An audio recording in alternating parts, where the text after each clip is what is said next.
আসসালামু আলাইকুম এভরিওয়ান। আমি আবার চলে এসেছি আরেকটা নতুন ভিডিও নিয়ে। আর আজকের ভিডিওটা অনেক বেশি সুন্দর হবে, কারণ এটা আজকে আমরা 300 ফিটে গিয়েছি। অলরেডি তোমরা ভিউ দেখে বুঝেই গিয়েছো। এখানে যাওয়ার কারণ হচ্ছে এখানে একটা প্লেস আছে আর কি, একটা রেস্টুরেন্ট আছে যেটাতে হচ্ছে আমার অনেক বেশি ভাতের ক্রেভিং হয়। ওখানে ভর্তা ভাত অনেক বেশি ভালো লাগে। এরপর চলে আসলাম দোকানটাতে। আর এখানে দেখতেই পাচ্ছ কি কি খাবার আছে।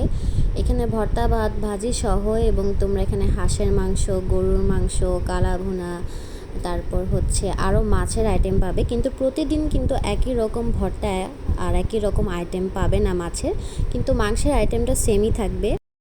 তারপর ভাত চলে আসলো। আমি তো খাওয়ার জন্য পুরো পাগল হয়ে গিয়েছি, কারণ আমি এর আগে একবার এখানে এসেছিলাম ওনাদের ভর্তা ভাত খেতে, কিন্তু তখন ভর্তা আইটেমগুলো ডিফারেন্ট ছিল, এখন আবার ডিফারেন্ট।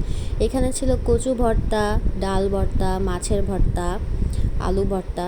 আর আমার কাছে খুবই ভালো লাগছে। আর ঝাল ঝাল, যারা অনেক ঝাল ভর্তা খেতে চাও অবশ্যই এখানে আসবা, কারণ 300 ফিটে আসার পর যাদের আসলে ভাতের ক্রেভিং হয় লং জার্নি পরে, তারা অবশ্যই এই জায়গায় আসবা। আমি লাস্টে এই রেস্টুরেন্টের নামটা ভিডিওটা দিয়ে দিব। এখানে দেখতেছো আমি একটু পরে একটা করে ভর্তা টেস্ট করতেছি, তারপর ভাজিগুলা। আর ভাজিগুলার কথা কি বলবো, অনেক বেশি মজা ছিল। 300 ফিটে ভাত খাওয়ার জন্য এটাই বেস্ট প্লেস। এর আগেও আরেকটা প্লেসে যাওয়া হয়েছিল, কিন্তু ওখানে খাবারের মান আমার তেমন ভালো লাগেনি। তো এরপর হচ্ছে আমি একের পর এক ভাজি নিয়ে টেস্ট করতেছি। আমার কাছে তো খুবই ভালো লাগছে। আর এই জায়গার তোমরা চাইলে হচ্ছে যে কোনো মাংসের আইটেমও নিতে পারো। আজকে আমরা কোনো মাংসের আইটেম নিইনি, কারণ হচ্ছে আমাদের প্ল্যান ছিল একটু হাঁসের মাংস খাবো আর হচ্ছে তোমার রুমালি রুটি, যেটা এতদিন কিন্তু 300 ফিটে রুমালি রুটি সহ হাঁসের মাংস দিত না। আগে তো আমরা চাপটি দিয়ে খেতাম, বাট এখন দেখি রিসেন্ট হচ্ছে তোমার রুমালি রুটির সাথে দেয়। আর আমি দেখলাম তো ভর্তার ভাত ভাজি সব মিক্স করে খাইছি, খুব ভালো লাগছে। আর এইটা হচ্ছে তোমার প্লেসটার নাম। তো তারপর আমরা একটু ঘুরতেছিলাম, ভাবলাম একটু ঘুরি, যেহেতু ঘুরতে আসছি। তো আমি অনেক দিন ধরে ঘর থেকে বের হই না, এই জন্য আসলে বাইরে আসা, না হলে তো আমি বের হতামই না। এই জায়গাটা দেখার পর আমার হাজব্যান্ডের এখানে খেলার জন্য পাগল হয়ে গেছে, যে আমি যদি এরকম একটা প্লেস বানাতাম তো সারাদিনই ফুটবল খেলতাম। তার আবার ফুটবল হচ্ছে ফেভারিট আর কি, একটা গেমের মধ্যে অন্যতম। সারাদিন মোবাইলেও হচ্ছে সেই ফুটবল খেলতে থাকে। তারপর হচ্ছে আমার দেবর আর দেবরের বউয়ের জন্য ওয়েট করতেছি। আর এই প্লেসটা হচ্ছে তোমার নদীর পার। এখানে হচ্ছে তোমার সব দোকানের চাও কিন্তু মজা না। তো এই দোকানের চাটা খুব মজা, মালাই চাও আছে, নর্মাল চাও আছে।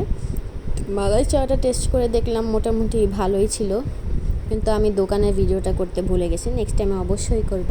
তারপর আমরা ঘুরে ঘুরে দেখতেছি, ওরা আস্তে আস্তে রাত হয়ে গেছে। তো আমরা ভাবতেছি এখন প্লেসটা চেঞ্জ করে অন্য জায়গায় যাই। তো নীলা মার্কেটের দিকে যাব। আমি আসলে যে ভাইরাল যে শাকিলা যে মানে হাঁসের মাংসের দোকানটা, এটা খুঁজতেছিলাম, কিন্তু আমি পাই না, টায়ার্ড হয়ে গেছি। পরে ভাবলাম যে থাক, যে কোনো একটা দোকান থেকে খেলেই হয়। তো তারপর এই তো অন্ধকার হয়ে গেছে, আর 300 ফিটে কিন্তু ভালোই শীত আছে। তারপর চলে গেলাম সেই হাঁসের মাংস আর রুমালি রুটি খেতে। তো হাঁসের মাংসটা বলবো মজাই ছিল, খারাপ না। সব মিলিয়ে আজকে সব খাবারই অনেক টেস্টি ছিল।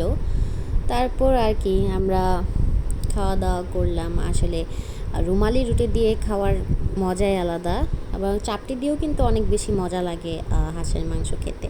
তো যারা যারা আমার ভিডিওগুলা এরকম আরও সুন্দর সুন্দর ভিডিও চান, অবশ্যই আমার পাশে থাকবেন, আমাকে সাপোর্ট করবেন, দোয়া করবেন, যাতে আমি আরও সুন্দর সুন্দর ভিডিও আপনাদের গিফট করতে পারি। আর এই তো আমরা এখন বাসার দিকে রওনা দিচ্ছি। এখন আমরা বাসায় চলে যাব। আজকের মতো এতটুকুই। সবাই আমাদের জন্য দোয়া করবেন, আর লাইক শেয়ার অ্যান্ড সাবস্ক্রাইব করে পাশে থাকবেন। টিল দেন, আল্লাহ হাফেজ।